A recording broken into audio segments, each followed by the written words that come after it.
مولا علی علیہ السلام کو رسول اکرم کی جانب سے بتائے گئے رازوں میں سے ایک راز روایت ہے کہ حضرت علی علیہ السلام کے کچھ اصحاب اب کے دور خلافت میں اب کے پاس آئے اور کہا، اے علی علیہ السلام، کیا اب ہمارے لیے غیب کے کچھ راز نہیں کھول سکتے جو رسول اکرم نے اب کو سکھائے تھے، تاکہ ہمارے دل مطمئن ہو جائے، جیسا کہ اللہ کی نبی ابراہیم علیہ السلام نے قرآن میں فرمایا، اور وہ وقت یاد کرو جب ابراہیم نے کہا، اے میرے رب، مجھے کہ تو مردوں کو کیسے زندہ کرتا ہے۔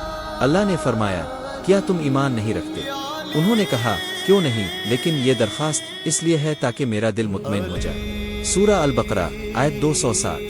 امام نے انہیں جواب دیا، تم ان رازوں کو دیکھنے کی طاقت نہیں رکھتے، اور اگر تم نے انہیں دیکھ لیا تو تم کفر کر دو گے اور کہو گے کہ علی جادوگر ہے، لیکن انہوں نے اصرار کیا۔ تو امام نے ان سے سخت عہد و پیمان لیا کہ وہ اب پر بدگمانی نہ کرے گے، اور یہ عہد انبیاء سے لیے گئے عہد سے بھی زیادہ سخت تھا۔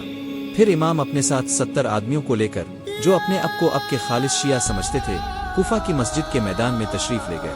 وہاں اپنے ان سے کہا، اپنے چہرے پھیر لو۔ انہوں نے اپنے چہرے پھیر لیے۔ پھر امام نے اپنے ہونٹ ہلائے اور کچھ کلمات کہے اور انہیں دیکھنے کا حکم دیا۔ اچانک انہوں نے جنت کو دیکھا جس میں محلات، حوریں اور غلمان تھے، اور دوسری طرف انہوں نے جہنم اور اس کے عذاب میں گرفتار لوگوں کو دیکھا۔ وہ بول اٹھے، یہ تو سری جادو ہے، اور وہ سب کے سب کافر ہو گئے سوائے 2 آدمیوں کے۔ امام ان 2 آدمیوں کے ساتھ مسجد واپس آئے۔ راستے میں اپنے ان سے فرمایا، یہ قیامت کے دن لوگوں پر میری حجت ہوگی۔ یہ وہ علم ہے جو رسول اکرم نے مجھے سکھایا ہے، اور نہ میں جادوگر ہوں اور نہ ہی میرے آبا و اجداد۔ جو شخص میری بات کو رد کرے گا وہ در حقیقت اللہ کو رد کرے گا۔ جب وہ مسجد میں داخل ہوئے تو امام نے ان دونوں کی آزمائش دوبارہ کرنا چاہی۔ اپنے اپنے ہونٹ ہلائے اور اچانک تمام کنکر موتی اور یاقوت میں تبدیل ہو گئے۔ اپنے ان دونوں سے پوچھا، تمہیں کیا نظر آ رہا ہے؟ انہوں نے کہا، ہمیں موتی اور یاقوت نظر آ رہے ہیں۔ امام نے فرمایا، اگر میں اللہ کی قسم کھا لوں تو وہ مجھے اس سے بھی بڑا معجزات کے دے گا۔ اس پر ان 2 میں سے ایک آدمی کافر ہو گیا جبکہ دوسرا اپنے ایمان پر قائم رہا۔ امام نے اس سے کہا، خبردار ان میں سے کچھ بھی مت لینا، کیونکہ اگر تم نے لیا تو کافر ہو جاؤ گے۔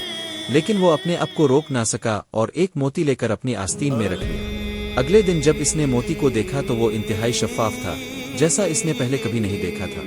وہ امام کے پاس آیا اور کہا، اے امام، میں نے ایک موتی تھا۔ امام نے اس سے پوچھا، تم نے کیوں لیا؟ اس نے کہا، میں یہ جاننا چاہتا تھا کہ جو میں نے دیکھا وہ حقیقت تھی محض وہم۔ امام نے فرمایا، اگر تم اسے واپس رکھ دو گے تو اللہ تمہیں جنت عطا کرے گا، اور اگر نہیں تو تمہارا ٹھکانہ جہنم ہوگا۔ وہ شخص واپس گیا اور موتی کو اس کی جگہ پر رکھ دیا، اور وہ پھر سے ایک معمولی کنکر بن گیا۔ کہا جاتا ہے کہ یہ شخص عمرو بن حمق الخزا آمیسم تمار تھا۔ بہوالا کتاب مخطوطہ معرفتہ الامہ صفحہ 91-92۔